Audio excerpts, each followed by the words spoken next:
Lejla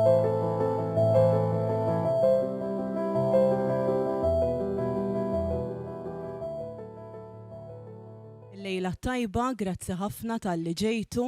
Din hija l-45 taħdita ta' dan il-proġett dwar it-tradizzjoni orali, immexxi mill-professur Adrian Grima, Dr. Michael Spanjol, il-professur Manuel Mifsud u membri oħra li jgħinu Rita Saliba, Giusi Gatt, Daniel Bezzina u Marlin Mifsud Kirkop. Wara taħdita tal-lum għandna ħafna taħdidiet skedati għal din is-sena akademika. Fosthom nhar il-ġimgħa 31 ta' Jannar għandna lil Dr. Oscar Abenohar li se jitkellem dwar oral literature in the contemporary Mediterranean. Imbagħad it-3-18 ta' Frar se jkollna lil Simon Salafja li se jitkellem dwar l-ismiet tal-widin, is-sorsi orali. U it-3-10 ta' Marzu se jkollna lil Dr. Natalino Fenek li se jitkellem li se jagħti taħdita bl-isem ta' Ninnamraw mala Safar. Għal aktar tarif dwar it-taħdidiet u l-attivitajiet li jmiss tal-proġett nitlobkom iżżuru tradizzjoniorali.org, is-sit uffiċjali, kif ukoll jew inkella il-paġna ta' Facebook it-Tradizzjoni Orali. Illum għandna lil Dr. Anna Borġ Cardona.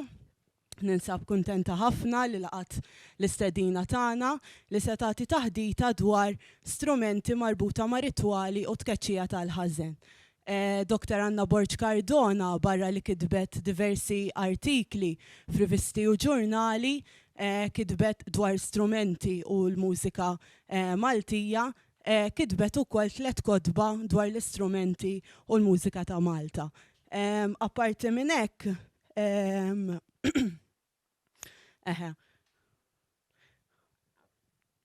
waqfet il-grupp Ġikulari Ensemble bir-repertorju ta' mużika ta' Malta, irriċerkat minna u kienet ukoll kuratriċi tal-wirja imtella fl-2019 mill-Fondazzjoni Patrimonju Malti Music in Malta. Fid-daħdita Dr. Anna Borġ Cardona se turi kif l-istrumenti mużikali bikrin ma nħolqux minħabba it-ton sabiħ tagħhom jew inkella għal pjaċir. Imma x'kellhom funzjoni x'jaqdu li jbedu lajn u kwalinkwa periklu u ħażen li kien jiltaqa' miegħu il-bniedem.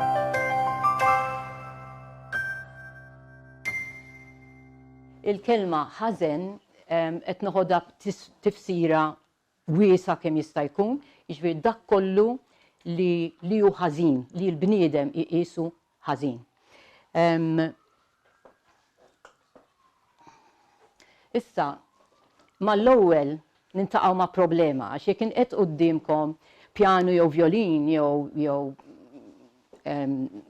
trumbetta, mal-ewwel tgħiduli dak strument mużikali. Imma jiena se nitkellem fuq strumenti li huma ftit iżjed diffiċli li tgħidilhom strumenti. Iżjed bikrin u li ġejjin mill-bot. Ġifieri meta nħolqu ma tkunx taf imma ġejjin mill-bot. Issa li ġara u li mużikologi kienu fis-seklu 19 bdew imorru f'kulturi oħra, kulturi differenti biex jistudjaw il-mużika u l-istrumenti ta' dawk in-nies. Mal-ewwel indunaw li kien hemm problema biex tiddeskrivi strument u x'inhu mużika. F'daqqa waħda tħawdet ftit il-borma. Allura strument mużikali irridu nqisuh bħala oġġett li l-bniedem b'intenzjoni użah biex jagħmel ħoss. Mhux neċessarjament mużika, imma ħoss. Dak insejħulu strument. Issa, nindunaw infatti daw il-mużikologi li bdew iduru kulturi differenti li l-ħoss għandu ċerta seta kbira li jkeċċi dak kollu li hu ħażin u jippurifika, ġifieri għandu funzjonijiet, jipproteġi wkoll il-bniedem u nistgħu ngħidu kelma iżjed b'saħħitha jiskonġra. Nibdew l-ewwel forsi bl-iżjed sempliċi illi il-bniedem jiżżejjen u bit-tiżjin, dak it-tiżjin jagħmel ċekċik. U nsibu li dak iċ-ċekċik huwa protettiv. Jitqies protettiv minn kulturi differenti. U di l-biċċa li l-ħoss għandu ċerta seta' insibuha f'kulturi mxerdin mal-globu, kullimkien. ċerti postijiet tintnesa. Imma hemm kulturi fej għadhom iqisu il-ħoss bħala li għandu ċerta seta'. Aħna tant għandna ħsejjes madwarna illi ma nistgħux, maħniex konnessi mal-art u mas-sema iżjed, maqtuwajn, u l-idea ta' ħoss tant hemm ħsejjes illi m'għandix l-istess sinifikat. Issa jekk nieħdu pereżempju hemmhekk għandkom mara tal-Etjopja. Imżejna tiżjin għat-tiżjin, imma jista' jkollu funzjoni aktar minn sempliċi tiżjin. Naraw pereżempju l-baħbuħ. Il-baħbuħ hemmhekk in-naħa tal-Afrika speċjalment, tant l ħaġa qegħdin il-ġewwa, mhux qegħdin mal-baħar. Allura dal-baħbuħ huwa prezzjuż. U juri ċerta rikkezza li dik it-tfajla għandha, għax mhux faċli, u kienu jużawh ukoll bħala moneta. Issa dan New Guinea, dan huwa raġel, mara u raġel hawnhekk għandna. U l-istess insibu dat-tiżjin, issa da żeffin. U tara dak il-arzelli u anki tappiet tal-luminata, kollox iċekċek. Dak iċekċik u għandu funzjoni. Hemm il-baħbuħ jerġa' hemmhekk marbut ma' qaddu, issa it-tiżjin jista' jkun aħna nimmaġinaw dejjem kullana, dejjem imma hemm ħafna iżjed minn hekk, jista' jkun mal-ġisem kollu. Issa din hija mix-Xara Circle. Dar it-tratt meħud minn Daniel hawnhekk. Issa x-Xara Circle qed nitkellmu fuq 4000 sena qabel Kristu. Kważi 4000 sena. Jista' jkun tiżjin biss, żgur li ċekċek ukoll, u insaqsu di bħala protezzjoni ukoll iċ-ċekċik bħala ovvjament għax qed nitkellmu fuq arkeoloġija u preistorja, ma nistgħux ngħidu eżatt x'kien imma insaqsu. Issa, it-tabib saħħar, witch doctor. Xogħlu tabib, kwalunkwe tabib, u li jfejjaq. Issa meta tara it-tabib saħħar, issib illi jekk tħarsu lejh għandu xi ħaġa marbuta ma' saqajh, ma' qaddu, għandu xi ħaġa f'idejh, ċekċika f'idejh, u għandu wkoll fuq dirajh għandu xi tip ta' brazzuletti. Issa, ma nafx tafux il-kodba ta' Suor Emma Camilleri, illi jiena nsibhom hemm ħafna teżori żgħar fihom. Tinnota ħafna affarijiet. U din waħda minnhom tiddiskrivih it-tabib saħħar, dik l-istampa ma tmurx ma dak, imma tabib saħħar ieħor.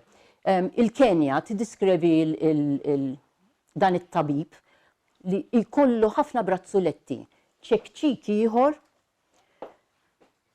imdawwar ma' dirajh u ma' saqajh.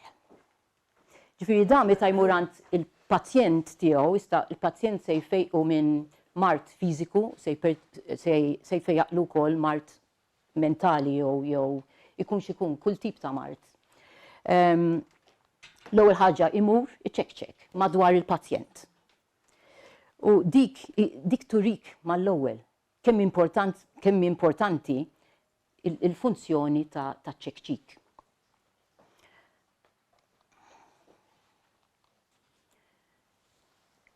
Suor Emma wkoll. Ħadgost għax il-missjoni dawk li jmorru l-missjoni importanti ħafna għax kienu dejjem jiġbru dal-affarijiet, imma il-fatt li Maltija u n-notat da kollu u da fis-seklu 20 qed nitkellmu, So, u għalija speċjali. Issa, hawnhekk titkellem fuq il-Kenja u r-ritwal ta' ċirkonċiżjoni. Issa, ċirkonċiżjoni anki tisma' bħalissa fl-aħbarijiet ġieli nisimgħu kemm ħaġa krudili, jridu naqtawha għax imutu ġieli jmutu daw f'dal-każ tfajliet. So, bniet illi jkollhom infezzjonijiet u jispiċċaw imutu. Ġifieri da jafu tfal illi hemm periklu u jafu wkoll il-ġenituri tagħhom li hemm periklu. Imma il-funzjoni ssira xi parti mit-tradizzjoni tagħhom. Allura hawnhekk swor imma tinduna b'xi ħaġa qalet ikollhom ħafna toqol ta' tiżjin, rġajna bit-tiżjin, toqol ta' tiżjin u sfafar. U hawnhekk ninnotaw l-sfafar li huma importanti ħafna. Sfafar biex 8 ijiem qabel iċ-ċirkonċiżjoni jgħaddu ħafna ħin isaffru, jisfnu u jkantaw. Il-mara tibda żomm ritmu bil-ġnieġel, di li se tagħmel l-operazzjoni fuq it-tfal. Tibda iżżomm ritmu bil-ġnieġel. Allura naraw anki qed tippurifika huma 8 ijiem idumu jagħmlu dal-ħoss biex jippurifikaw. Din toħroġ mill-but, għandha il-ġnieġel kollha marbutin ma' saqajja, u toħroġ mill-but tagħha ix-xafra. Il-periklu ġenituri jafuh, jafu li hemm dal-periklu. Sewwa ġifieri din hija ħaġa. Issa, immorru l-Ewropa. Tgħidli l-Ewropa m'hemmx minn dal-affarijiet, imma hemm ħafna minn dawn l-affarijiet għadhom għaddejjin, daw jiġu minn żmien ilu, kemm ilhom għaddejjin ma nafux, imma dal-Bulgarija pereżempju, il-Bulgarija firħula differenti bej is-sena l-ġdida u l-Karnival, issa bħalissa ġifieri għaddejjin kull weekend probabbli, taraw daw il-proċessjonijiet birġiel libsin ħafna injipen ma' qaddhom u jduru t-toroq. Ta' fuq tista' tarawhom imorru flimkien b'ritmu, ċertu ritmu u daw il-injipen x'ħadd qatrhom daw il-injipen iċemplu jagħmlu ħoss kbira xi jkollhom ħafna minnhom marbutin. Ġieli xi 20-30 ampena u tal-bronz. Yes. Hawnhekk ukoll tista' taraw ta' taħt, imma f'dan ir-raħal jilbsu wkoll ta' annimali.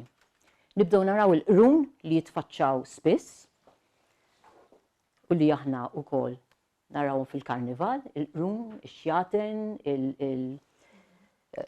anki l-maskri li kienu jagħmlu tax-xjaten pereżempju. U nibdew naraw ċerti affarijiet jidhru ma' kullimkien. Issa apparti il-Bulgarija, tarom ukoll pereżempju l-Greċja, hemm skiros famużi ukoll bil-injipen l-istess, imdawrin bil-injipen. U l-Baski jagħmluha wkoll, ġifieri hemm diversi postijiet madwar l-Ewropa. Issa, daw iduru t-toroq. Iduru t-toroq u li jkunu qed jagħmlu il-ħoss qed jippurifika, qed inaddaf, ikeċċi dak kollu li hu ħażin. Ibedu. Issa, il-birgu interessanti fil-ħamsinijiet u s-sittinijiet żgur nista' ngħid, ma nafx meta bdiet it-tradizzjoni u meta minn fejn ġiet, ġifieri kemm ilha, waqfet fis-sebgħinijiet. Imma hemmhekk kienu jintaqgħu gruppi ta' subien, diversi gruppi differenti, jintaqgħu minn qabel il-Karnival, jibdew iġġemmaw kull ma jidrilhom li se jagħmel ħoss u jitfawhom x'imkien biex l-oħrajn ma jarawhomx. U jġemmaw gardaruni, borom, bottijiet, banjijiet, li kienu ta' żingu ma ninsawx, ta' żingu, li jagħmlu ħafna ħoss. Jorbtu kollox mal-ħabel ħbula u jduru t-toroq bihom. Issa lija dik qed jagħmlu eżatt l-istess li qed jagħmlu il-Bulgarija u l-Greċja bil-Nipen. U di hawn Malta. Ma nafx kienet issir x'imkien ieħor, ma nafx fuqha x'imkien ieħor, l-uniku post li naf huwa l-Birgu. Issa, mbagħad jirbaħ ma jirbħu xejn, imma l-aqwa se jkun dak li għandu l-itwal affarijiet warajh, tul ta' affarijiet u l-ikbar ħoss. U jduru xi 10 toroq madwar il-Birgu. Għalija interessanti ħafna din. Issa, l-iżjed ħaġa għażiża minn dejjem. L-uliet u l-bejjem. Fatti aħna għandna uliet u bejjem inkwit dejjem. L-uliet u l-bejjem. U ovvjament il-perikli li jkollhom l-uliet, trabi, u anki l-bejjem. Nafu li kienu jbaħru, anki l-bejjem kienu jbaħru. Mhux nies biss, imma jbaħru anki għal-bejjem. Issa, trabi. Jiena kelli dal-aħħar snin ħdimt ħafna fuq is-seklu 17. U nħares lej pereżempju l-status animarum, sewa s-sensus tal-Knisja kull sena. U sirt naf ċerti familji. U narhom kull sena il-missier, l-om u t-tfal wara xulxin. Imniżlin. U tibda tara, ara, twilet Giuseppi. Is-sena ta' wara Giuseppi mhux hemm. Mbagħad tara ta' qablu m'għadux hemm laqqas. U tibda tinduna kemm iż-żgħar, speċjalment iż-żgħar, it-trabi u jkunu għadhom tfal żgħar, imutulhom kienu ħafna. Allura tista' timmaġina li hemm bżonn ħafna protezzjoni għal dawn it-tfal. U it-trabi ħaġa li l-iżjed jiena niftakar meta kienet titwieled tarbija sa ma nafx. Fi żmieni niftakarha ġifieri di, ittihom rigal, xi ħadd ittihom rigal ta' waħda minn daw iċ-ċekċiki. Iċ-ċekċika oriġinarjament veru tieħu gost biha, imma iċ-ċekċik huwa biex jipproteġi dik il-tarbija. U terġa' hekk inħallsu lejhom hemm niepen, hemm ġnieġel, hemm ċekċika minn ġewwa u hemm isfafar. U iżjed u iżjed it-tielet waħda għandha l-biċċa korall. Issa il-korall speċjalment fi Sqallija viċin tagħna li ħafna hemmhekk anki hawn imma il-korall isuh bħala protettiv. Allura għandek minn kollox, tfajt kollox hemm. Sfafar ġnieġel, niepen u l-korall kollox flimkien biex żgur tipproteġi dit-tarbija.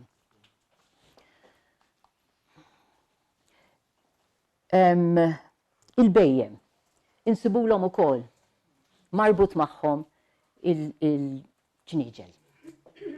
Żwiemel, issibilhom anki aħna bajna nagħmluha imma il-raġuni ma baqgħetx hemm, anki tagħtes u l-klib nagħmluhom, imma tintnesa, ir-raġuni ma baqgħetx hemm.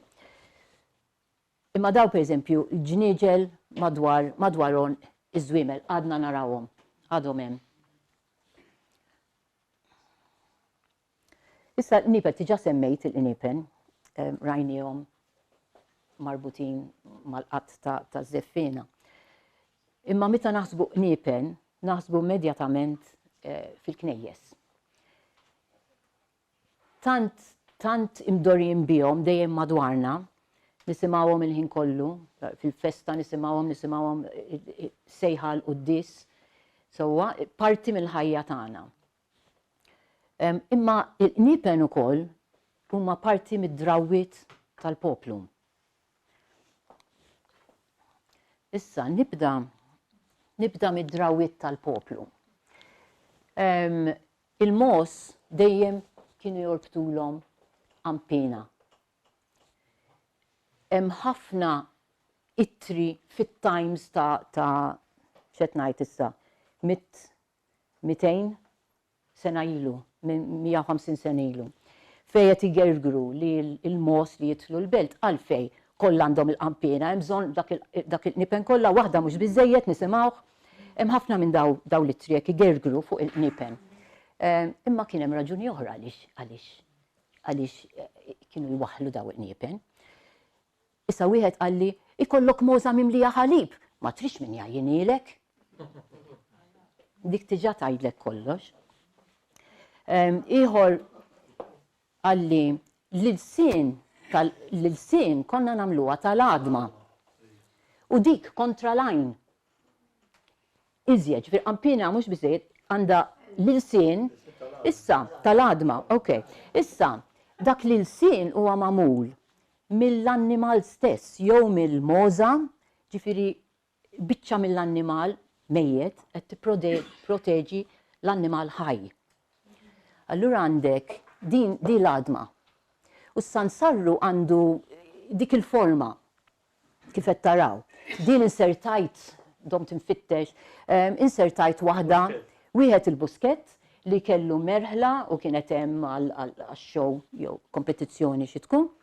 U battu eżatti la fit-trakk, right? Bil-sansarru propja li kien ta' missieru. Imma dak hu t-tipiku sansarru. Għawdex jgħidulu sansarrun.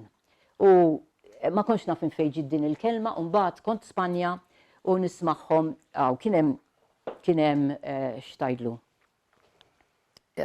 Reggettier barra fit-triq u kellu waħda bl-għadma. U mort għandu saqsejtu għatlu din xini, u kitibili għatlu, iktibli, għax bil-Spanjol, senserro. Ġifiri, il-sansarru tagħna minn hemm ġej senserro. U bl-għadma wkoll, u l-istess protezzjoni.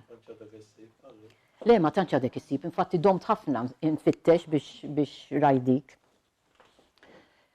U liħor, flok l-għadma, ġili kienu jagħmlu sinna ta' granċ li hi wkoll kontra l-għajn. Issa s-sinna tal-granċ hija forma ta' qarn.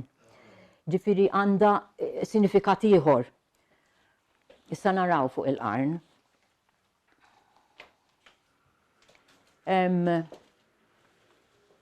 Ok, il-knejjes. Il-knejjes għalina ħaġa ta' kuljum, imdorrijin.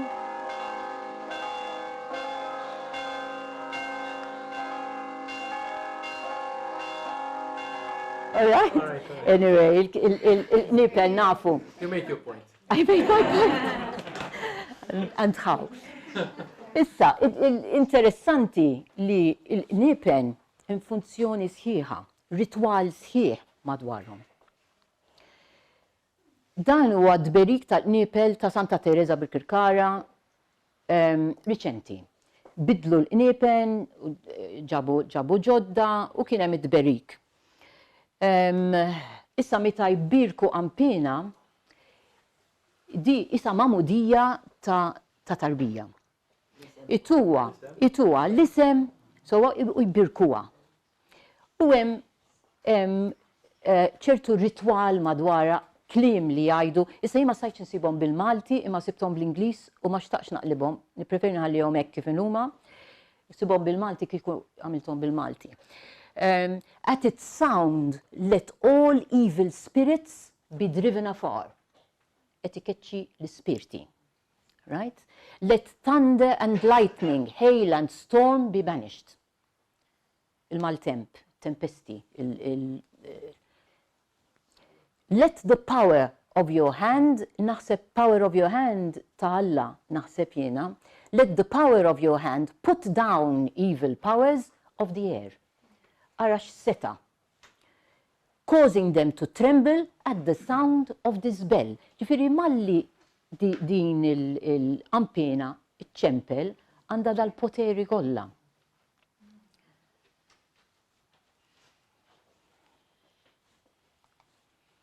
Issa, waħda biss naf minn daw.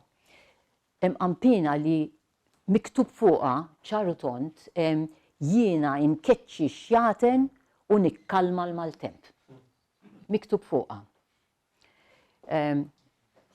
Demones expello bil-Latin ovvjament, tempestates que sereno bil-Latin li qed jgħidlek. Jiena nkeċċi x-xjaten. Kemm seta enormi li għandhom. Issa, ritratt ta' dan il-ċilja wkoll. Għax kieku ma ġibtomx dawk żgur, jien ipprovajt kemm il-darba imma l-kliem ma sax naqbadhom. So, dejwa. Kellek tnaddafa, ekku. Imma rnexxilek tidħol biex tnaddafa. Yes, naf, mhux qed jieħdu ħsieba. Jien dik għalija prezzjuża x'l-unika waħda li naf hekk. Daħluha ġewwa? Missa qiegħda ġewwa. Naf fejn naf. Mela, u l-ġimgħa mqazza. Issa fil-ġimgħa imqazza, il-qniepen ma jindaqqux. Jintrabtu jgħidulek. U minn flokhom nużaw iċ-ċuqlajti. Issa nitlu fi strumenti oħrajn. Daw ukoll strumenti antiki, ħaġa waħda maċ, il-qampina hija iżjed antika mill-Kristjaneżmu, ġejja minn ħafna qabel, u l-funzjonijiet kienu tiġà hemmhekk, u l-Knisja adottathom. Kif ġara spiss f'ħafna affarijiet, il-Knisja tadotta u tagħmilhom ittihom sinifikat reliġjuż tagħha, okay? Issa, ċuqlajti hemm diversi, dort ħafna knejjes u laqas jien ma kont naf meta bdejt kemm se nsib ċuqlajti differenti.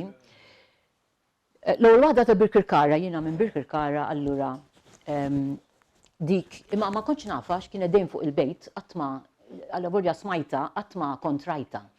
U meta rajta isa fiha xi daqshekk u għalija kienet isa xi x'ismu konfessjonal illi bidluh, neħħuh, forsi rranġawh ma hekk qisu.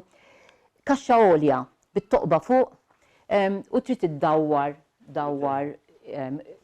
romblu ġewwa bis-snien jew bil-imrietel li jduru u jħabtu. Tagħmel ħafna ħoss għax il-Knisja ta' Birkirkara tafu kif inhi kbira u jinstema' minn hemm fuq jinstema' madwar ir-raħal kollu. Issa hemm ċuqlajti tal-kampnari u hemm iċ-ċuqlajti ta' ġewwa l-Knisja.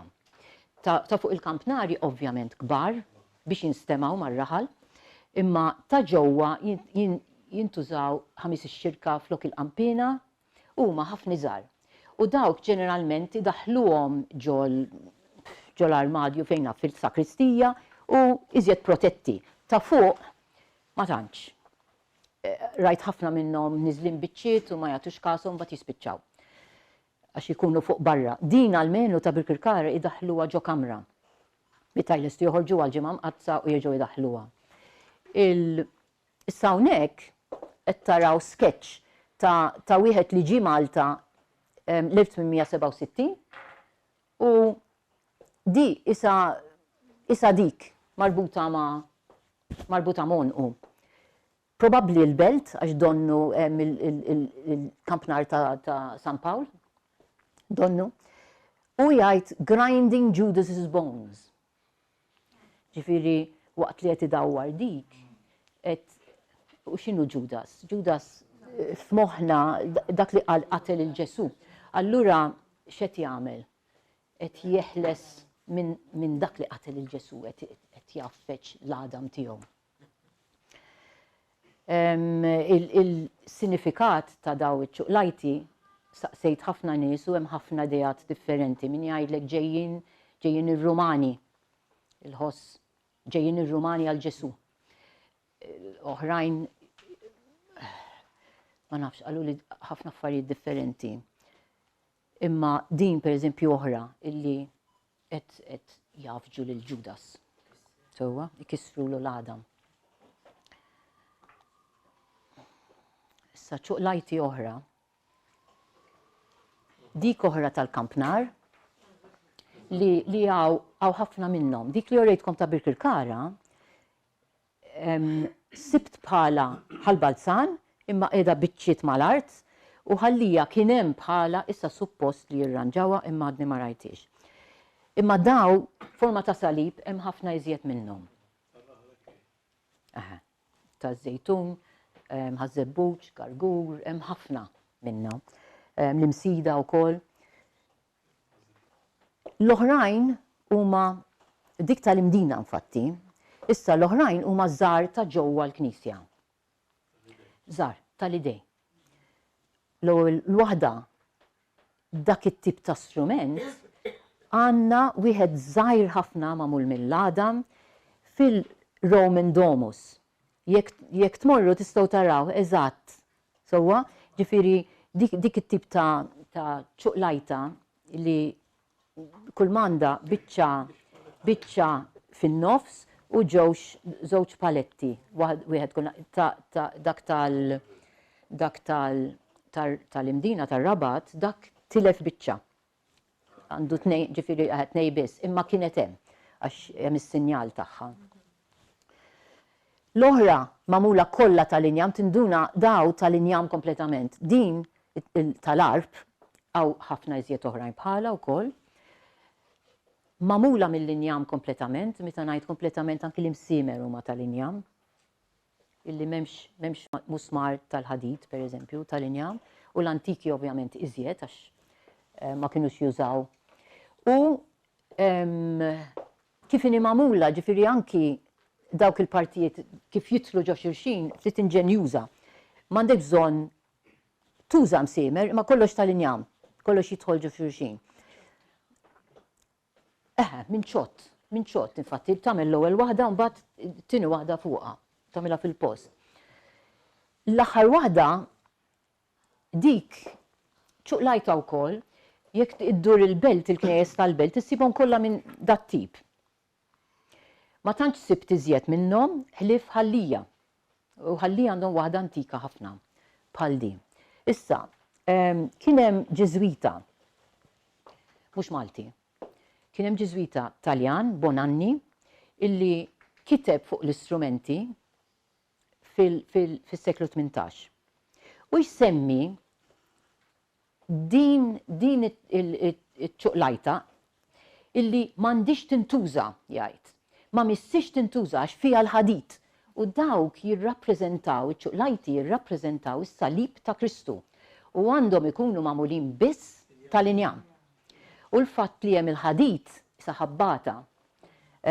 U hekk saħabbata. Allura ħabbata kull naħa u ddawwara hekk u ċċaqċaq. U qal m'għandix tintuża.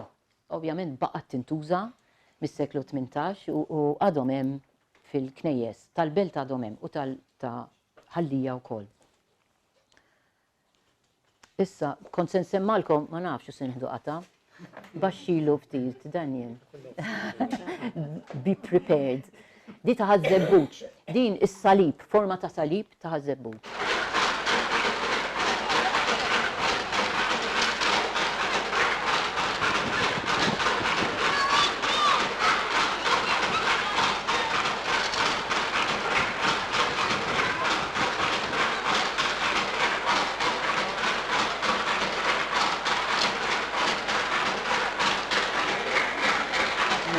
Dik il-forma ta' salib nifhimha iżjed għax jekk qed jirrappreżenta l-Kristu hemm salib, di komuni ħafna Malta, imma ma rajt imkien eżatt bħala.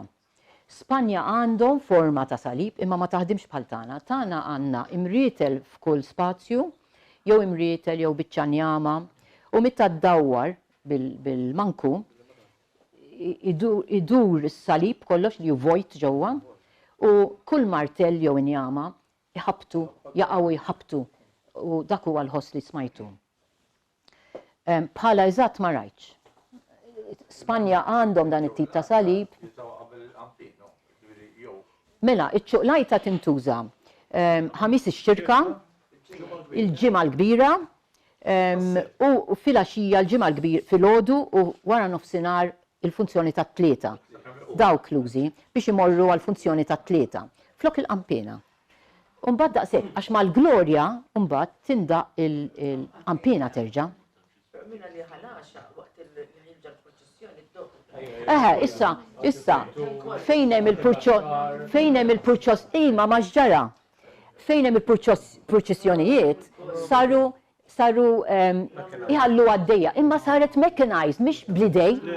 Fej qabel takom ukoll ta' żejtun naf. Il-manwali qiegħda fis-sagristija. Imma issa ħan nirraġunaw. Il-manwali kien hemm bniedem qed jirregola u m'hemmx għalfejn ħalliha u mhux se jdoqqa l-ħin kollu għax jajjow ma jistax ikun. Issa għax jixalu switch iħallu għaddejja u veru, iġġennen in-nies veru. U mbagħad jibdew igergru jaħasra il-funzjoni ma kienitx hekk qabel, fimt? Iva, ma issa li għaddejja il-ħin kollu hemm min qed igerger. Insomma dejjem.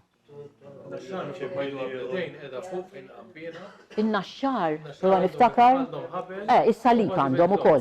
Salib għandhom. Le, taħar ormi bil-ħabel ukoll. Jekk mhix hekk, jekk tkun fil-oli jiġbdu bil-ħbula. Taħar ormi hekk. Issa, daw l-istrumenti kienu iva biex jinneħħu kull perikli u ħażen, oriġinarjament, imma ġew adottati fil-Kristjaneżmu u bidlu l-funzjoni. Imma kienu jeżistu qabel.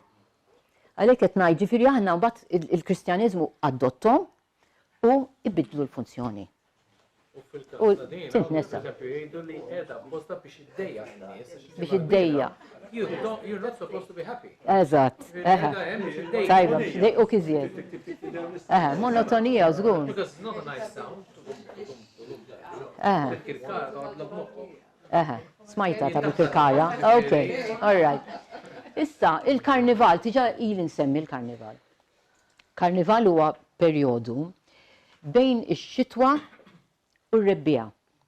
Issa, ix-xitwa kienet titqies bħala perjodu perikolus illi fija joħorġu x-xjaten tax-xitwa.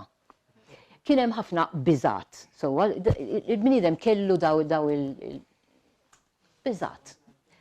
Fejn ma kienx jifhem jikkreja daw il-ħsibijiet. Issa, eżatt, immaġinaw id-dlam u l-konnessjoni bej l-art u s-sema, mhux kif aħna issa, ma tistax timmaġina issa, tlifnih da kollu. Issa, dik il-biża kien joħorġu x-xjaten jgħidulek, joħorġu l-ispirti, ħanajt spirti, għax spirti ġew qabel xjaten. Kienu joħorġu l-ispirti u iduru. Allora dak titwarrabhom, titteħles minnhom. U dak kien il-ħoss kien ineħħi daw l-ispirti. Sfafar, tal-injam, strumenti tal-injam, daw kollha, kollu kellu divizjoni, il-qarn, il-bronja,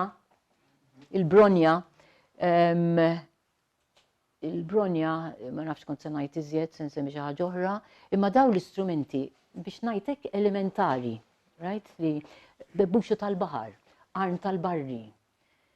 Daw li huma antiki kellhom funzjoni. Kellhom mhux qed jagħmlu mużika, mhux qed jagħmlu xi ħossa bih, kellhom dil funzjoni x'jaqdu. Mbagħad jgħaddi żmien u jaddottawhom għal skopijiet oħra. Issa, l-istorbju, infatti jiena niftakar kont għadni żgħira, deħlin il-belt mal-mama, jiena għadni għawis fra xet nara saqaj madwari, għadna żgħar ġifieri, jien u ħija tinżommu dej xulxin, deħlin il-belt, kull ma niftakar da tisfir li beżżak, tisfir kien. Din niftakara ċaru tont jien, niftakara ħafna. Issa dik hija tipika ta' dal-perjodu, tmur fejn tmur kont issib li waqt il-karnival se jagħmlu dan il-storbju, ħoss. U r-raġuni trikki-trakki. Trikki-trakki isom tal-musketterija, musketterija. Imma dawk differenti. Dawk differenti, mhux propja. Issa, il-bronja marbuta mal-baħar għax ġejja mill-baħar. Jekk imorru lura u naraw Nettun, per eżempju, jonfuħ il-bronja. U jekk taqra il-klassiċi tinduna li Nettuno kellu il-poter fuq il-baħar. Malli jonfuħ il-bronja jista' jwaqqaf it-tempesti. Ġifieri għandna l-istess ħaġa li qed tagħmel il-qampina. Okay? Ġej mill-qedem, nerġgħu. Da strument għadu sempliċi. Bebbuxu tal-baħar. Jekk tridu tisimgħu. Issa tal-Mediterran dejjem maqtuħ minn quddiem. Kien jintuża fuq il-baħar anki biex pereżempju ikun hemm eżatt fog biex fiċ-ċpar almenu jissimgħu il-xulxin jekk ma jarawx il-xulxin. Dik waħda kien jintuża wkoll fl-agrikoltura. Issa għaw Malta du funzjoni partikolari u kif għattilkom mal-karnival. Għal dan il-perjodu kienu joħorġu fil-karnival id-doqqu anki l-bronja u l-qarn. Okay? Nerġgħu ngħiduha. Aħna marbut mal-mitna l-iżjed, dak l-iżjed li niftakru. Sa 60s kien għadu qed jintuża għawdex ix-xara minn takola, zeppi takola. Takola li kien jonfoħ il-bronja meta jrid in-nies iġibu l-qamħ biex riħ tajjeb biex jagħmluh tqiq. Sewwa, u mbagħad jerġa' jonfoħ il-bronja biex jiġu għalih, lest. Issa dik sa 60s għadha għaddejja kienet, u mbagħad waqfet. X'ġara? Saret antikwata, saret biċċa antikwata, ma kellhomx bżonn il-bronja iżjed, għasek, niżlet.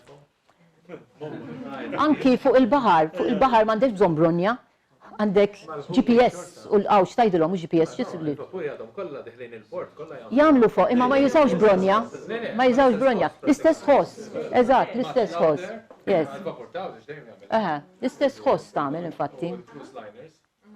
Veru, deħlin il-port. Il-qarn l-istess. Issa, pereżempju, SS Wilson li kien missjonarju kien Malta għandu kiteb ktib fuq il-Greċja u Malta fej għadda ħafna snin. A Narrative of the Greek Mission or 16 years in Malta and Greece. Kien imur il-Greċja, kellhom printing press hawnhekk, kienu jipprintjaw il-kodba u jmorru u kien imur il-Greċja. Imma il-missjonarji kienu qed imorru, Malta kienet stepping stone għalihom biex imorru bnadi oħra u ixerdu protestantizmu dan kien. U infatti ma kellhomx permess li qasmu hawnhekk Malta, il-gvernatur ma tomx permess, ma setawx. U ma setawx jipprintjaw la bit-Taljan, kienu waqqafhomlhom, u laqas bil-Malti. Ma tnej għamluhom. Anke bil-Malti, dak iż-żmien bil-Malti, yes. Issa l-qarn, ħaġa naturali. Qarn ta' barri. Tista' tuża naturali, tonfoħ ġo fija naturali, diffiċli, imma jekk iddaħlilha dak li ngħidulu bedbut ġo fija tagħmilha iżjed faċli u t-tfal pereżempju iżjed faċli biex jonfoħ.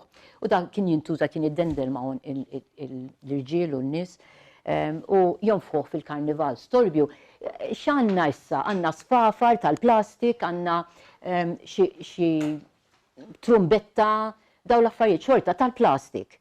So, qabel kienu affarijiet naturali. U ma tilkom, xifieri, in Malta Carnival opens with the blowing of horns da jgħid. Imma qed nitkellmu fuq il-bidu tas-seklu 19. Issa l-qarn, kemm hu importanti l-qarn. Tiġà nibdew insibu fil-tempji ta' ħattarxin, tiġà insibu li fl-altar prinċipali Temiz Ammit kien sab ġewwa kien sab partita rum imdaħlin hemm ġew. Għaliex ma ħilsux minnhom, għaliex ma ramawhomx, għaliex ma żammewx affarijiet oħra. Kien hemm xi raġuni żgur. Ovvjament nerġgħu niġu fl-arkeoloġija u ma nistgħux ngħidu, imma kellhom xi tip ta' funzjoni żgur la qegħdin hemm. Imma din nafu. il-qrun imwaħħlin mal-irtizet, konna narawhom issa saru ħaġa rari, imma konna narawhom kullimkien. U dawk kienu kontra lajn. Kontra lajn, għax biex min jiġi lem lej il-familja, id-dar u l-bejjem mal-ewwel il-qrun għal fuqu. U ċerti nies ma jdaħluhomx, u żgur. U żgur. Kien jemnu ħafna kienu bihom. Jiena li ġejja minn Birkirkara niftakarhom. Jekk tgħix taslima mhux se tkun taf fuqhom, imma jiena niftakarhom in-nies kemm kienu jemnu blajn. Ħafna. Naħseb li kullimkien, naħseb, jekk ma jkunx, postijiet bħal taslima u l-belt naħseb ma kontx issibhom, imma b'nadi oħra naħseb illi kont issib dil. Kont issibhom, issa ħafna minnhom inqerdu, imma dil twemmin illi xi ħadd se jgħinek hija qawwija ħafna. U daw il-qrun kienu jintużaw għalhekk. Twemmin veru, li veru jemnu bih. Dik oħra, dik kienet Birkirkara, per eżempju, marret, taret, it-triq sejra lej Mater Dei, dik taret b'kollox. U din marsa xlok. Issa, sfortunatament m'għandix il-biċċa ta' taħt, għandi ritratt ieħor, imma jien rid nuri ta' fuq. U kont waqaft insaqsi lis-sajjied, x'kien għandek daw kol, kellu ruma kullimkien. Għandu qarn hawnhekk fuq iħares lem. Qarn ieħor wara iħares in-naħa l-oħra fuq quddiem fuq wara. Qarn qed tara fuq il-pilastru ta' fuq, qarn ieħor u mhux biżżejjed, u mbagħad hemmhekk għandu demb ta' ħuta. U d-demb ta' ħuta wkoll isu qarn, imma jintuża l-iżjed fl-Afrika ta' fuq u anki fi Sqallija xi ftit, imma aħna ma tantx nużaw hemm qiegħed ukoll.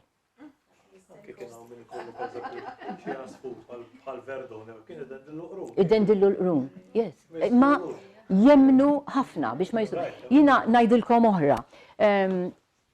Kellna di Carmena, kienet ħelwa u tħobbni daqs ma nafxiex u jien kont inħobba daqs.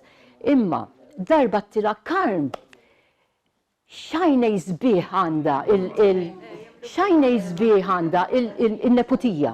U veru għajna jizbieħ. Issa jien illi ideja nizlet u għamlet li nara il-qrun ta' imma issa, Iva, imma drajt li anki ma Carmena misnijat Alla jbirek. Ma kulħadd ngħidha, ma kulħadd, imma magħha tant parti mill-familja illi ma tilix. U imbirek Alla jbirek, jekk tajda all-right, imma mbagħad kważi ħattalija li. Eżatt. Anki tal-linja, jaħħuhom koll, yes? Issa din ukoll turi it-taħlita, it-taħlita ta' reliġjon u superstizzjoni, u twemmin, taħlita tiegħu. Jekk ma nixtejra żball dejjem għandha xi tal biex tipproteġina mill-lajn. Yes, taċċetta li il-Knisja dejjem hekk għamlet. Jekk hemm twemmin, jew hemm xi festival, jew xi dejjem tara kif tinkorporhom. Dak dejjem ġara, tara x'tara. Anki il-miliet, il-lajt. Kollha ġejjin minn festivals qabilhom, ġifieri mbagħad nirkorpora u saru reliġjon, parti mir-reliġjon. U anki il-karnival stess. Il-karnival parti mir-reliġjon qabel jiġi l-40 ġurnata tal-Randan u li kien sawm strett, ilma u ħobs. U daqshekk. U bil-ħin. Ġifieri kollox jinkorpora. Issa. Għalli dak biex ma jiblanix. Ma jiblonix, actually. Biex ma jiblonix. Ġifieri dik biex tneħħi dik il-biża tal-protezzjoni ġewwa probabbli kellu s-santi kollha biex ikun hemm minn kollox. Ma tħalli xejn barra ikollok. Issa meta għandek meta jintuża l-qarn bħala strument mużikali, dan it-twemmin imħallat hemm żgur qiegħed fih ukoll. Għandna l-qarn, infatti l-isem tagħhom huma qarn u qrajna. Dejjem il-qarn l-importanti, mhux xemm miżjud miegħu. U anki il-ħammarun stess kien jgħidli il-qarn inżidulu bedbut.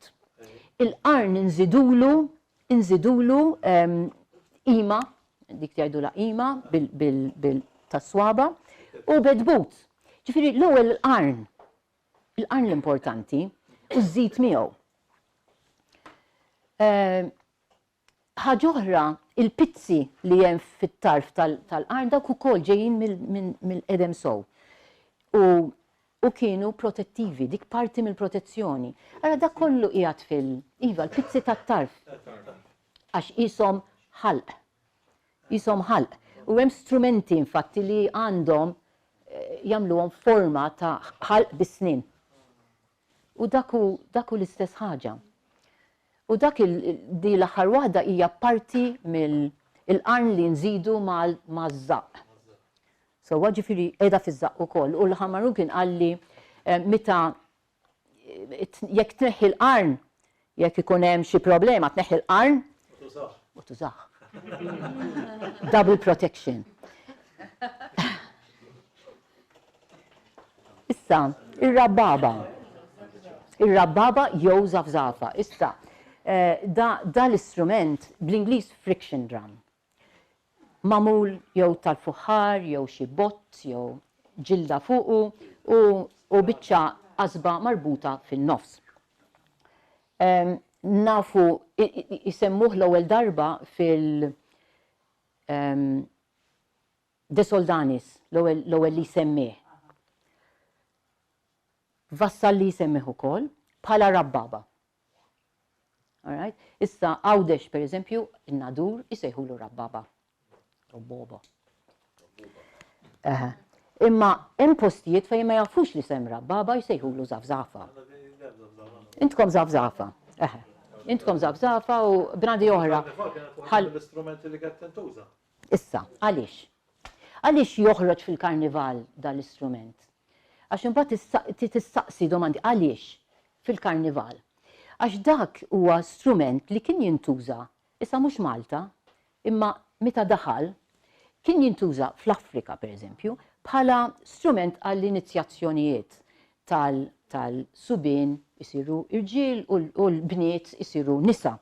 U kien jużaw dal-istrument, parti mill-ritwal, parti mill-funzjoni, li hu lezzjoni ta' sess, naħseb, hekk nista' ngħidlu. Issa nitqu, imma il-ħsieb trid taħseb differenti kompletament. U li jkollok it-tfal, u li dawk huma affarijiet importanti ħafna sewwa għall-bniedem, ġifieri ma nitqux biha għax. Kienu min juża anki pereżempju xi borma jew hekk. Iva, anki borma u anki vas. Il-moviment l-importanti. Right, eżatt. Il-moviment, sorry, ma that's what it is. Iva, no, imma ma nitqux biha għax hija l-iżjed ħaġa importanti għall-bniedem. Sewwa, ġifieri tista' tifhem kif da l-istrument ġej minn. U l-ħoss, issa, għadna jgħamil differenza, ma da.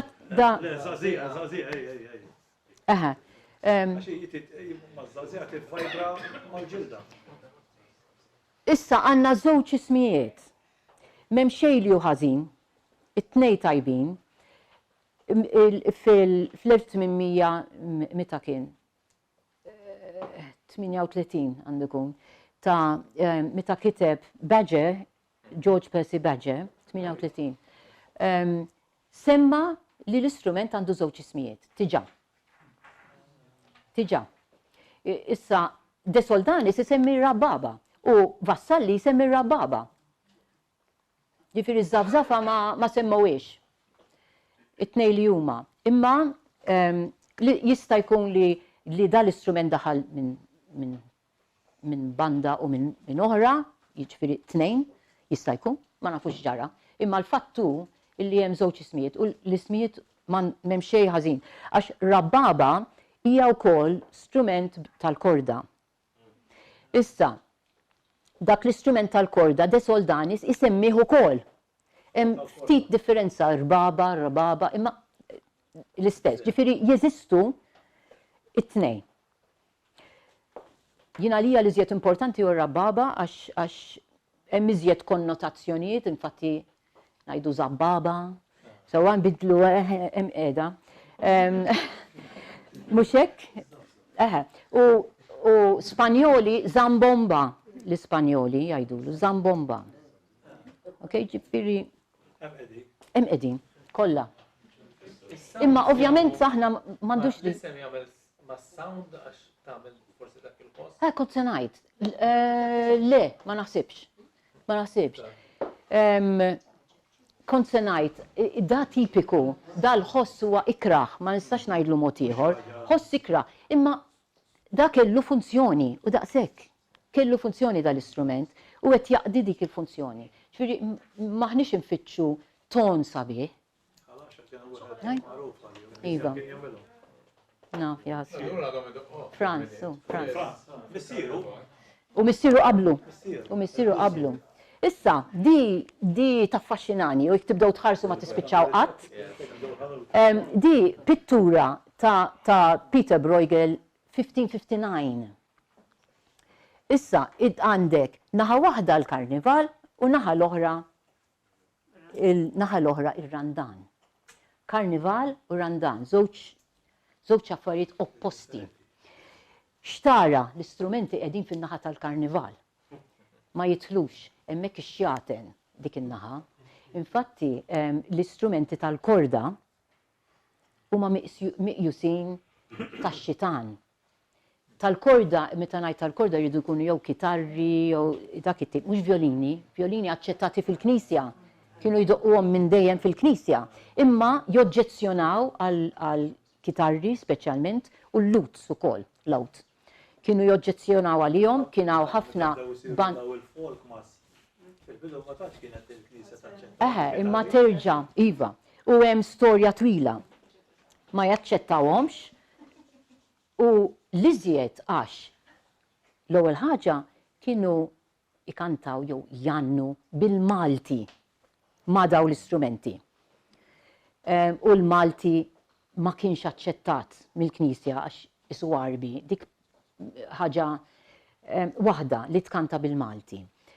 U it-tieni illi ma nafx kont se ngħid, illi fuq il-kitarri kont qed ngħid. Kont se ngħid it-tieni. Le, ma kienux aċċettati. Violini imma iva. Kienu minn dejjem qed idoqqu l-violini, mill-imdina nafu fil-1500s qed idoqqu l-violini fil-Knisja. Imma l-unika post li sibt fejn kienu qed idoqqu fis-seklu 17, il-Ġiżwiti l-Belt kienu qed idoqqu xi ħaġa simili ta' kitarra li sorprenditni. Meta il-Grammastru kien ibbenja biex tajtek il-kitarri għax kien joqogħdu jagħmlu kontri u allura Knisja kien hemm ħaġa hekk. Jista' jkun, imma jiena mill-Knisja nara l-oġġezzjoni. Li assoċjata mal-għana. Assoċjat. Jista' jkun ukoll li ma jafux x'qed jgħidu, imma il-Knisja taf x'qed jgħidu. Kont se ngħid, il-kant tal-għana u s-sfin dawk. Għax meta jisfnu kienu jdoqqu dawn ukoll il-kitarri, anki il-violini ta' imma daw l-oġġezzjoni. Żewġ oġġezzjoni. Issa hawnhekk x'insibu? Ħanpoġġijaw għax. All right, in-naħa tax-xelluk għandek l-istrumenti qed ngħidu u hemm wieħed qed idoq tip ta' gitarra. Wieħed oħxon, anki l-ħxuna pereżempju bżaqqhom indendla qudiemhom. jekk toqgħod tħares lejn din l-istampa, din il-pittura, hemm wieħed qed idoq jekk qed taraw quddiem hemm wieħed qed idoq ir-rababa. All right? Is-suma jgħidula Rommel pot. Issa naraw hemm il-kitarra. Issa ħaġa oħra interessanti fuq dik in-naħa hemm it-taverna. It-taverna. U barra t-taverna qed jiġri xi ħaġa. Morru d-dar qogħdu ħarsu leha. Barra t-taverna qed jiġri xi tieġ. Issa jien di fakritni fil-arċilla tagħna. Qed jiġri xi ħaġa hemmhekk dak it-tip. Għaliex għax jitmelħu bit-tiġijiet kienu u hekk qed nagħmlu fil-arċilla. Sewwa hemm xi ħaġa simili u dat nitkellmu fuq is-seklu 16. In-naħa l-oħra hemm il-Knisja. U qed jagħtu il-flus għall-fqar u qed jagħmlu affarijiet. So toqgħod hemm ħafna dettalji. Hemm xtara insomma. Issa dak biex nurikom illi qed jintużaw daw l-istrumenti qed jintużaw ħafna postijiet inxterdu. Ikunu daħlu, ġifieri daħlu l-Ewropa kullimkien. In-naħa l-oħra jekk imur lura taraw din in-naħa mhux ċari imma hawnhekk wara dak li hu bil-qiegħda fuq il-karru warajh qed idoqqu daw. Qed idoqqu daw l-istrumenti li huma ċuqlajti. Aħna m'għandniex bħalhom imma sqallija jużawhom, għamiltilkom waħdem ta' sqallija, martelletto. Okay? Ħabtuhom hekk bħal minn fejn ġew. Dawk ġew minn Napli pereżempju, ma daħlu Malta saru strument Malti wkoll.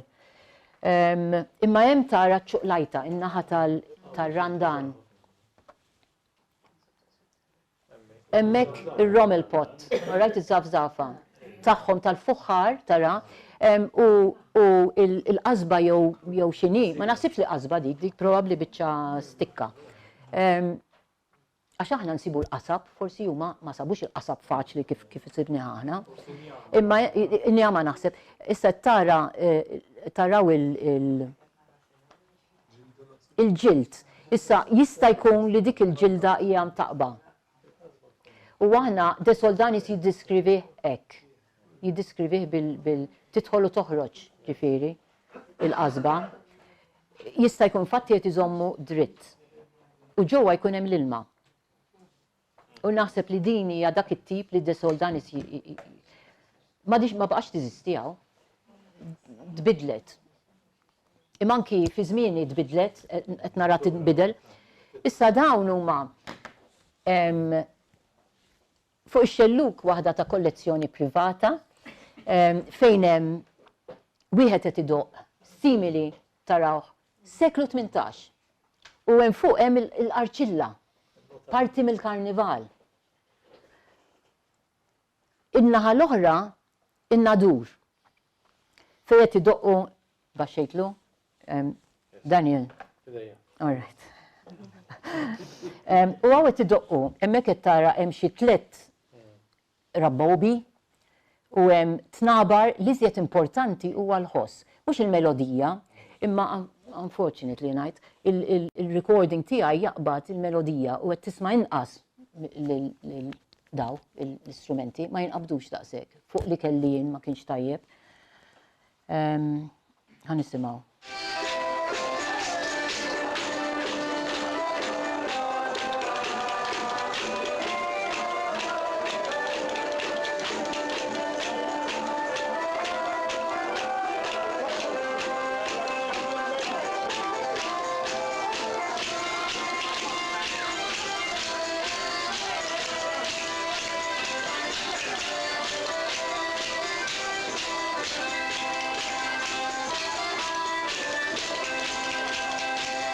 All right. Okay. U niqfu hemm.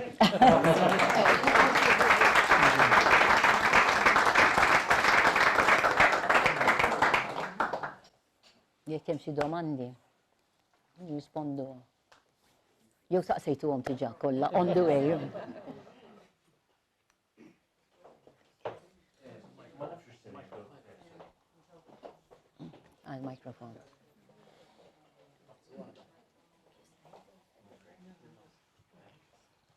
Ma nafx s-sen jihdok il-mod, pero fil-wirja tajba ħafna li kellek s-sena l-oħra kien hemm sezzjoni fuq it-Taranta. U ma nafx kellekx rabta ma' Malta fija, jew ssib xi ħaġa. Le, infatti, bħala fejqan. Zifna fejqan, le. Tafal fejt mistoqsija, konsept kummedja tas seklu 19, xi 1160 xi ħaġa. Illi il-titlu tagħha kien Żanu miktub mit-Trenta ta' Rosato. U di tispiċċa biz-żifna ta' Taranta. Imma ma nafx fis-sensu ma jgħidx traduzzjoni. Imma ovvjament jiġik is-suspett li il-play hija tradotta. Però di tispiċċa biz-żifna Maltija bħala z-żifna tal-fejqan. U x'kienet iż-żifna? Il-xajdulu għaw, il-żifna għaw li Unbat fl-axar doqqu il-God Save the King u kol. Dak dejjem. Issa, ma nafx li kienaw zifniet ek konnessi ma fejqan. Sissa, għax dejjem najt sissa, dejjem ma tafx tiskopri. Imma fuq zifniet najt ħaġoħra. Semmejn, aħna Malta tlifna kollox. Li baqa speċi ta' il-parata li nafu bija u il-komittiva. It-tnej tbidlu ħafna. It-tnej li huma. It-tnej joħorġu fil-karnival biss. Il-parata u l-komittiva. It-tnej joħorġu fil-karnival. ċfiri dak it-tikx taħseb li dawn huma zifnit ta' ritwali. Oriġinarjament, u bat jintilef. Imma oriġinarjament. Allura ma nistenniex li se jkun hemm nisa u irġiel għax kienu jkunu irġiel biss. Kienu jkunu irġiel biss. Jew subin, adolescenti. Dik kienet parti importanti minna. Issa, il-moment li pereżempju l-komittiva daħlu it-tfajliet, spiċċa kollox. Ara l-Maltija. Maltija le, il-Maltija irġiel u nisa. U naħseb li dejjem kienet hekk. Ġifieri dik court dance, mhux zifna ta' ritwali. Differenti. Ġralek suspettu għalli jaqqat kollox flimkien biex traduzzjoni tibda b'xi mod tagħmel sens. Imma min jaf x'kienet dik iż-żifna? Għax m'għandekx mużika, inti ma tafx x'kienet. U kien hawn ħafna iżjed żifniet, għax sibt mużika li jsemmi żifniet, ma nafux x'inhuma, intilfu. Itbaħħi, meta jgħidu jibbaħħu. Ma m'hemmx mużika. No, m'hemmx mużika, le. No, dak talb u jaħarqu il-weraq ta' żebbuġ u ma nafx iżjed. Li jkunu birkin, ekku, ikunu birkin. Qed tara x'taħwit, kollox imħawwat, ir-reliġjon u l. Yes. U baqgħu jagħmluha. Jibżgħu xi ħadd beżilhom. Jitbeżżin. Mar-ritwal tan-newwieħa, hemm strumenti marbutin jew kien jintuża biss-silla? Fuq in-newwieħa ma tantx nafu u li nafu deskrizzjonijiet li għandna qed jitkellmu fuq 100 sena qabel pereżempju li tiġà intilef. Tradizzjoni meta nqatat? Ġifri naħseb ilha ħafna li nqatat. Xi 1600s nisoponi nqatat. Imma dejjem ngħid forsi niskopru xi ħaġa oħra, ma nafx. Bħala newwieħa, għax jiena niftakar ftit niftakar. Waqt il-funerali anke kienu jikru s-sorijiet biex jibku. Biex jibku, tiftakarhom jibku. All right. Sorijiet.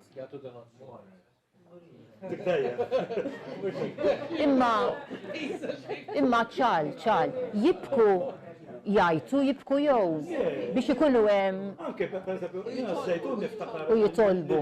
L-istorijiet ta' Ġesu Nazzarenu. Aha. Kien jmorru bit-tfal. It-tfal dik iva jdaħluhom hekk, jakkumpanjaw iva. Yes. Għal-tus kien. L-ur iżjed, l-ur iżjed. ħaġa tal-preistorja, semmejt fuq ix-xels. Interessanti ħafna. Per eżempju, tara fuqara li da ma tantx ikollu per eżempju ħafna fil-familja. Kienu jikru l-istorijiet, kienu jieħdu tfal tal-istet. Imma dawk jakkumpanjawhom biex jitolbu l-iżjed, jakkumpanjawhom biex jitolbu, ikollhom min jitlob għalihom. Illi ftit differenti. Il-ratel tal-żmien il-preistorja, fl-aħħar studji li samu fuq l-Adam biex-xara Circle stess, ma jkunux jikluhom. Fi żmien il-preistorja, ikel ħut fil-ġisem ma jinstab xejn. Ġifieri dawn ma kienux jikluhom. Aktar Allura Mercury u l-affarijiet li għandhom is-seafood, għandu ħut u hekk, fil-bone structure ta' nies li jindifnu fix-xara Circle, ma stabux. Imma jista' jkun li ma kienx hemm daqshekk mercury kif hemm issa. Le, ma l-Mercury għadha fil-ħuta fis-sens. Fil-ħuta, imma l-ammont se jkun minimu biex ngħidlek. Imma jaqbduha. Jaqbdu xorta. Illum l-arkeoloġisti kważi ċerti li l-ħut żgur ma kienu jiklu xejn. Il-ħut żgur. U anything shellfish very little ukoll. U dak jurik iżjed illi kien hemm xi ħaġa marbut. Il-cowrie shells. Anki l-bronja biċċiet sibna. Il-bronja biex sħiħa. Circle kien hemm dik il-mara xieħa li kellha a crown, ġifieri instabet mitfuna u kellha a crown of bihom ġifieri madwar rasa. Għadhom ix-xara għadhom. Mhux bronja imma jekk niftakar sew. Cowrie shells. Cowrie shells. Il-cowrie shells hemm. Kellhom sinifikat. Kollox kellu xi tip ta' simboliżmu sinifikat illi ħafna drabi ma nafhom. Tas-silġ.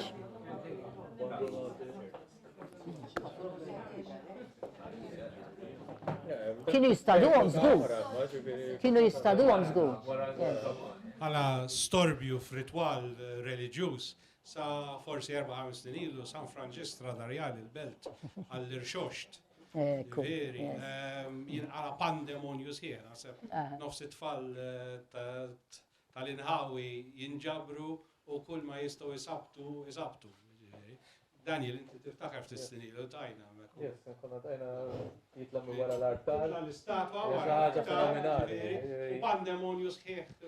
Storbju fil-knisja xejn, id-dawl li tfi kollox, u bħat minnhom tara tal-istatwa, spotlight fuqha Kristu min tila il-xoxt. Wara l-artar. U daqshekk storbju. Kollox, hekk tisabba il-ġismu morra. Issa, ġo l-knisja. Eżatt. Jiena niftakar li laqtitni ħafna kienet il-festa sqallija. Ta' Sirakuza. Santa Lucia. Ta' Santa Lucia. Ek. Meta tidħol fil-knisja, storbju enormi u għajjat li qatt ma smajt bħalu jien. Imma issa ta' tnibri, it-tfal kien ikollhom il-ċuqlajti tagħhom. Ġifieri kulħadd kien juża ċuqlajti u sabtu s-siġġijiet u jħabtu mal-konfessjonal. Ġifieri u qatawa imma dak kien isir kollu.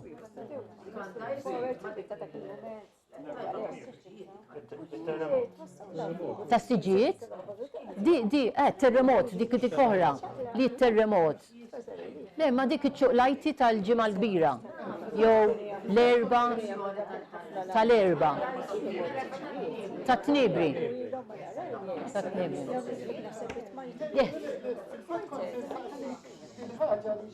L-Assoċjazzjoni tal-Mużika ma daw it-tip ta' ritwali, ma nafx kemm ta' wieħed jorbot fuqhom, ishom il-sit tagħhom huwa aktar li jinterrompu permezz ta' ħosbi li joħolqu speċi ta' bidu ġdid, jew iwaqfu xi ħaġa mill-issir u naħseb fl-antik ma nafx li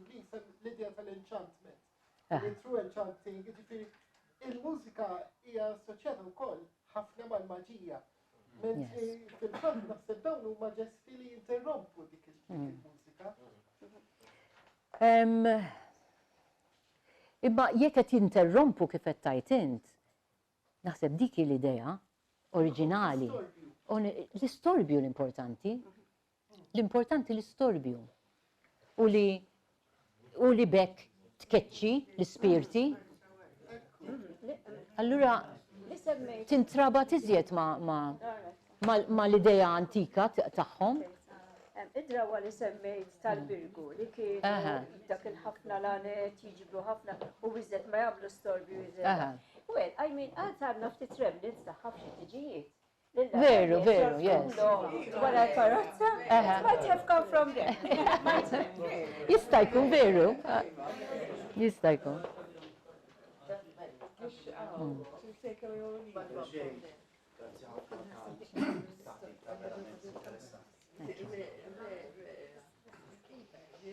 Jina, waqt li qed nisimgħek fakkartni ħafna f'awtur Malti, klassiku sewwa, fl-ewwel nofs tas-seklu 20, Juan Mamo, li kellu widna għalkemm hu magħruf għar-rakkonti, imma f'partijiet kbar mir-rakkonti tiegħu iwaqqaf ir-rakkont u jagħtina storbju, ħoss, tisfira, sefsif minn taħt, u r-rakkont jiġi drammatizzat b'daw il-ħsejjes, livelli differenti ta' ħsejjes.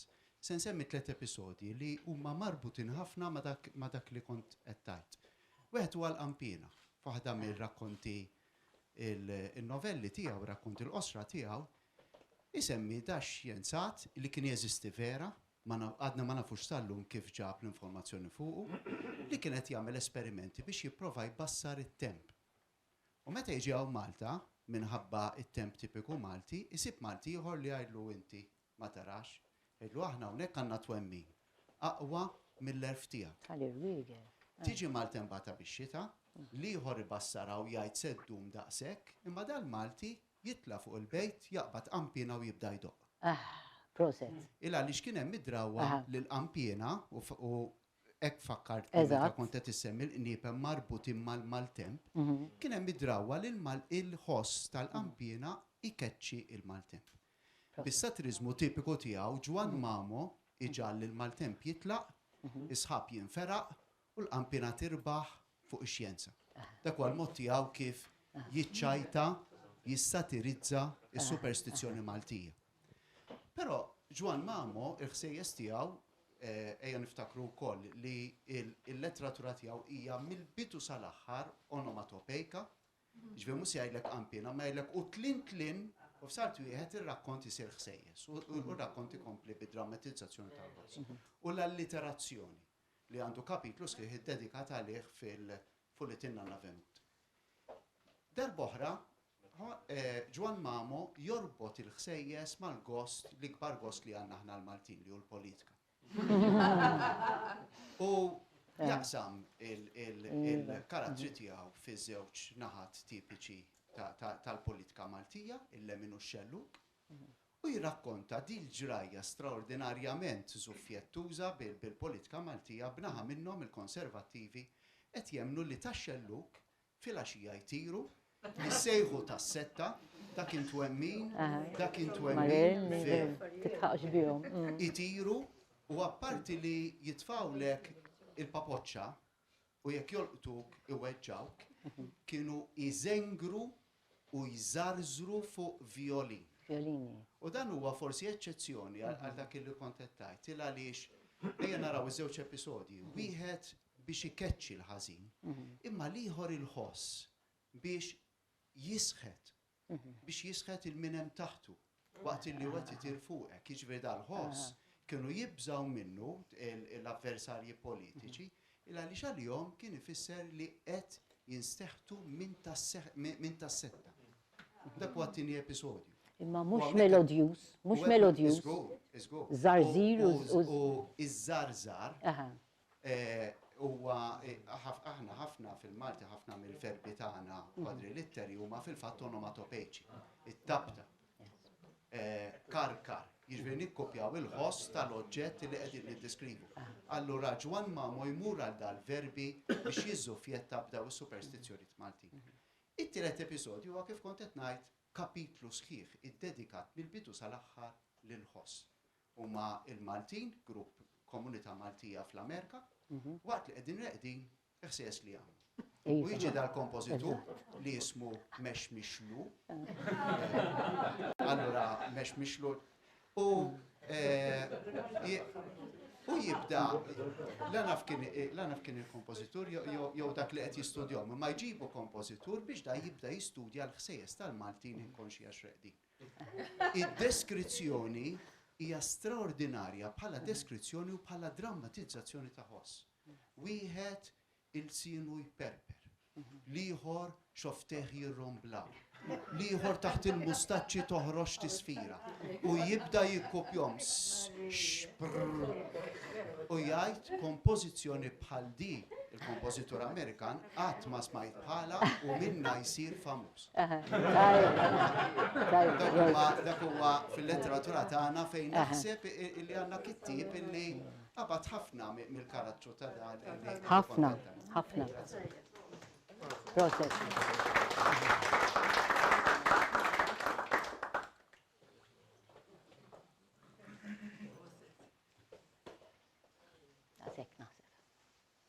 Jena għandi kurzità biss, b'ftijs għalli li huma mużiċisti għajdu li ma jistax ikun li jentkom qatt ma kellkom il-Marranzano.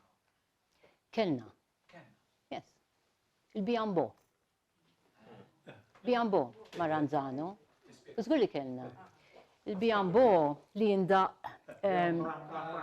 boing, boing, boing, boing, boing. Yes. Għallija famużi.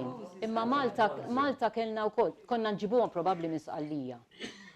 Ma naħsibx li kienu jagħmluhom hawn. Naħseb kienu jġibuhom minn Sqallija. Imma iva kienu jdoqquhom. Anki l-ordnita, imma daw inkompli fuq il-Biambo. Kostruzzjonijiet tal-mużika ngħidu lek tradizzjonali Maltija speċi ma jintużax il-Biambo. Ma nafx. Ma qabdux, that's all. Għaliex it-trikka ballakka, per eżempju, l-imrietel saredu, dik daħlet immedjatament, malli rawa fuq il-television, ikkopjawa, u issa ila hemm 15 sena jew 20 sena ma nafx kemm, imma niftakar l-ewwel sena li rajta daħlet. Biambo ma nafx għaliex. Franz il-Bozzu kien jidħol. Franz, Franz kien. Ta' Zurri kellu, għax dak kellu minn ta' missieru terġa'. Issa kienet marbuta wkoll mal-imtieħen. Di, il-Biambo marbut mal-imtieħen. Kienu jdoqqu l-Biambo, skont kif qaluli, jdoqqu l-Biambo meta m'hemmx rieħ, m'għandhomx jagħmlu. Ġifieri dak hu ħala ta' żmien m'għandekx tagħmel, iġri għaddi. Dak li kien. Ġejb il-Biambo, ġifieri burdata ħażina, u żgur. Ma jistgħux jaħdmu.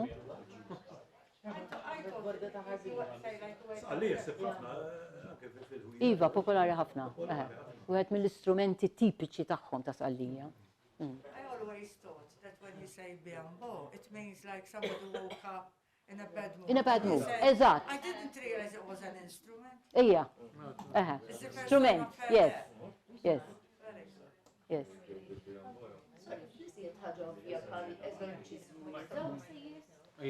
F'eżorċiżmu?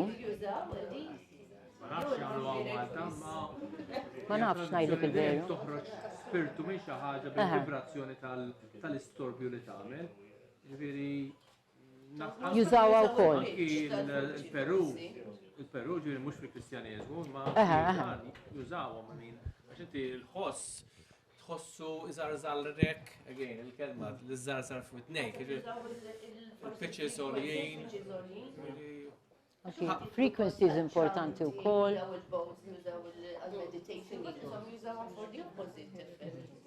Ma huwa xi ħaġa li traxxendali fl-istorja tal-bniedem u fil-pajjiżi kollha.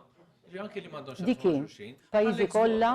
Voto u l-Anġli huma tliet affarijiet li it transcends all religions, all countries in all epochs. U anki li qed tikkomunika, tista' tikkomunika bil-ħoss. Dawn li tagħmel jekk twerġa saqajk tagħmel saqajk tagħtiha lill-Alla tiegħek. Tapinu, b'eżempju. Tapinu għandna sal-lum, ġifieri, surri, il-fiż minn il-preistorja għandna saqajn żgħar. Ġifieri, għamin li aktar kienu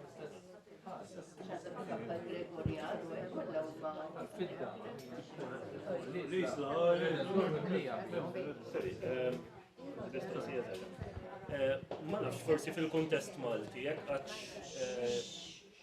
fil-kuntest Malti, jekk ġejt naf li f'ċertu kulturi żgur it-Turkija pereżempju ġieli jużaw strumenti tat-tisir bħala strumenti mużikali. Iva. U huwa meqjus li huwa aħjar jekk intużaw pereżempju biex jisajru l-ħobs fih. La darba ntuża l dak l-iskop huwa għandu funzjoni ritwali iktar qawwija. Ma nafx għax sib ħaġa. Iva, ħanajdlek. Strumenti li jintużaw fid-djar jew fix-xogħol, dawk ħafna se ssibhom jintużaw bħala. Ġifieri dak li jintuża d-dar qasu strument, jintuża bħala strument. Pereżempju għawdex issa tista' tara li masqa marbuta b'ħabel mingħajr il-marloġġ, hux marloġġ għadu, mingħajr il-marloġġ u jużawha bħala strument. Iva, jużawha bħala strument. Dik mazzarjata. Speċjalment tkun itkisret. Jekk m'għadix tajba, m'għadix. Għana nejdu xaħħam ta' għawdex, linjama. Pratikament għax inti fis-sajf tinxef. Allora bat ix-xarraba tismen terġa'. One point intaqsama linjama. Tuża hekk, jużawha għawdex. Karnival nerġgħu. Is-serriq jintuża. Kien hemm wieħed idoqqu tajjeb ħafna imma ftit in-nies ftit li kienu jdoqqu s-serriq. Jagħmlu ma żaqqu hekk, tona hekk. U b'dik jisa tal-violin. Bil-roda. Bil-roda. Is it a sweeping straight? Jekk ngħid li ngħidu li l-istrumenti fl-antik kienu iżjed marbutin mar-ritwali u mhux mużika? Yes, dak hu eżatt.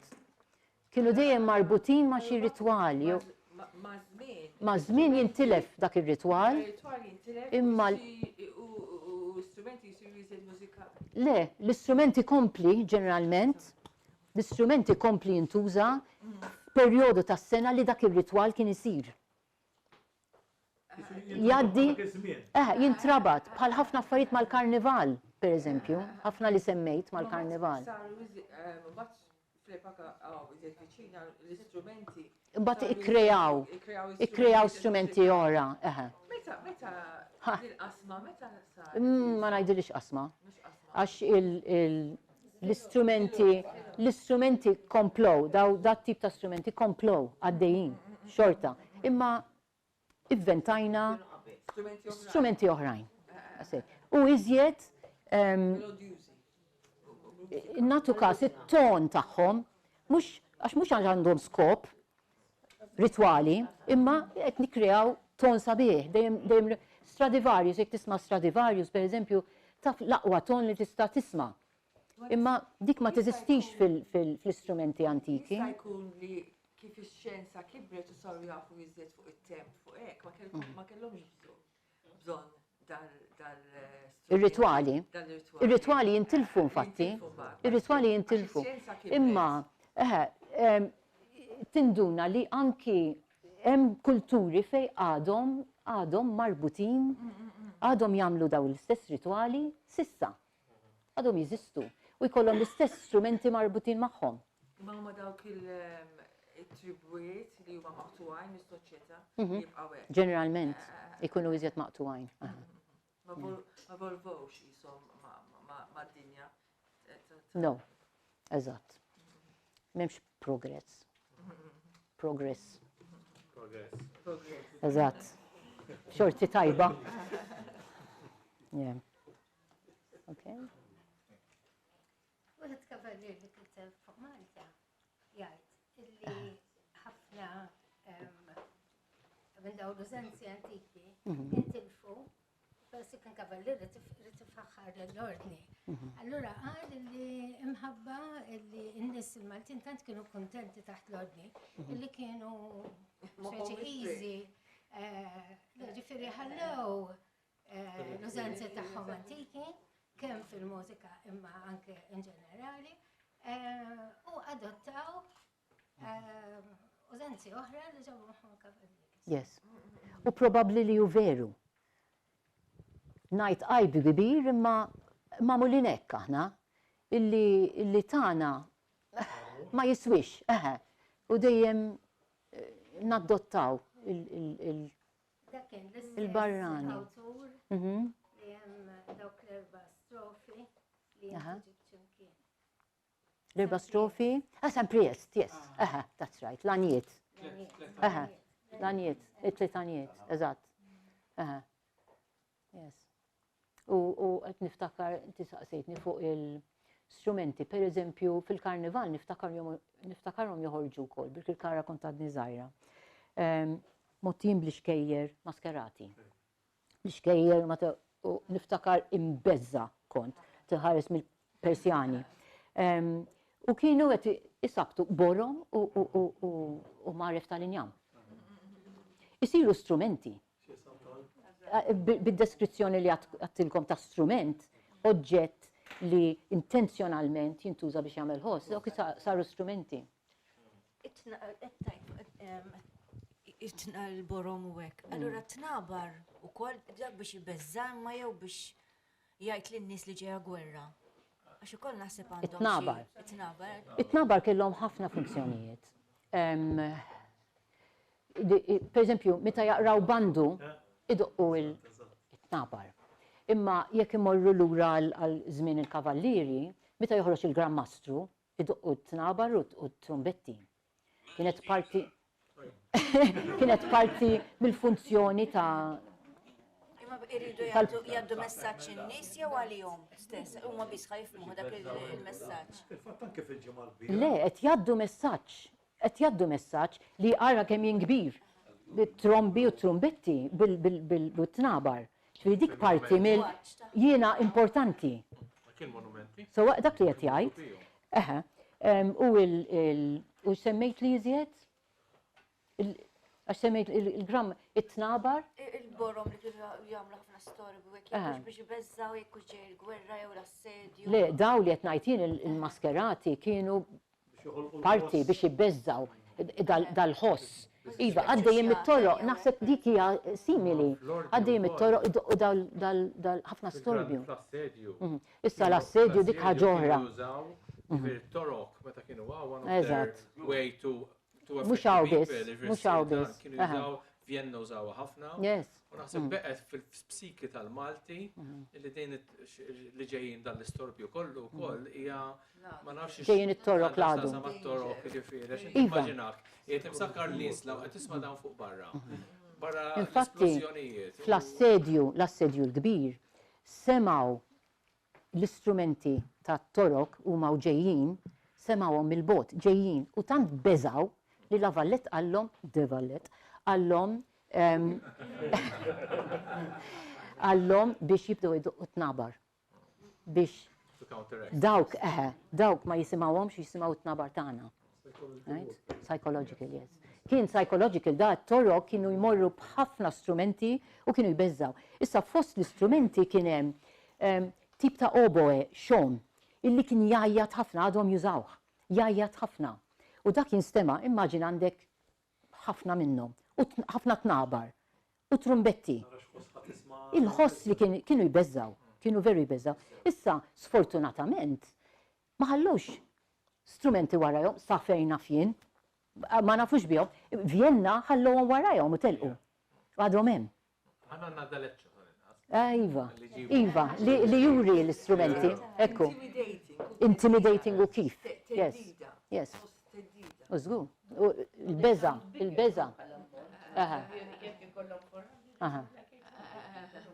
Per eżempju, il-leġenda tan-nemel tal-Imdina. Ma nafix.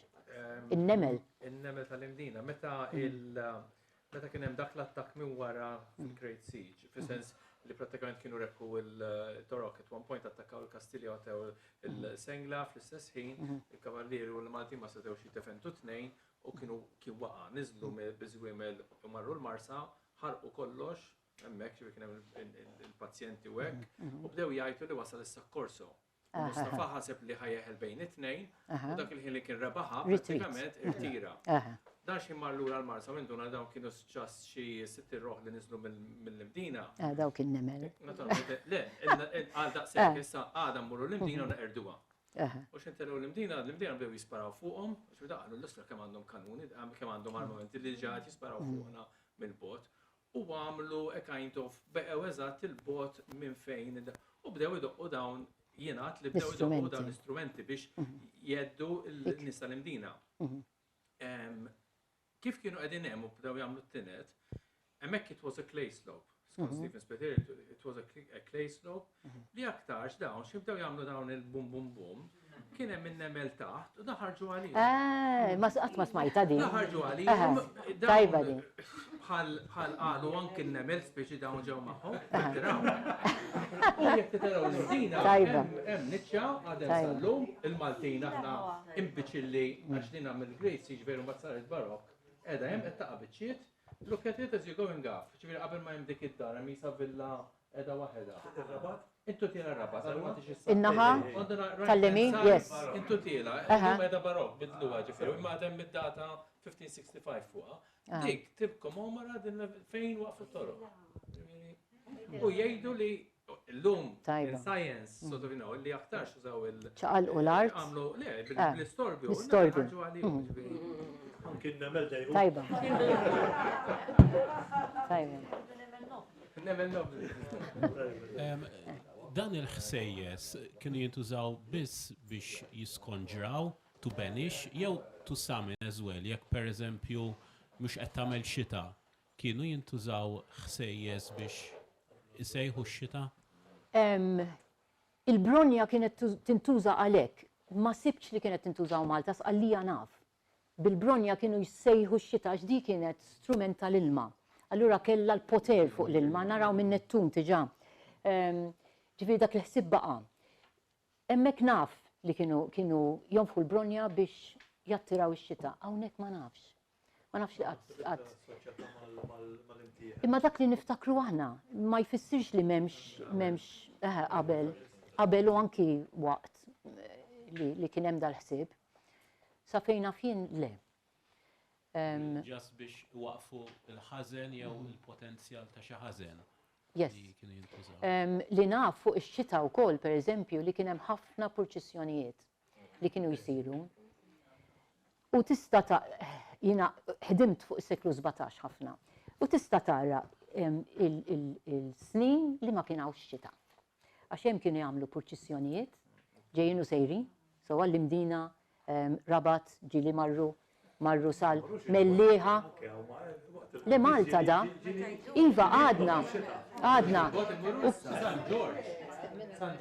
Issa tiġa għax qegħdin bħalissa nixfin bħalissa. Għal Santa Marija dakiva dan ġiena. Santa Marija.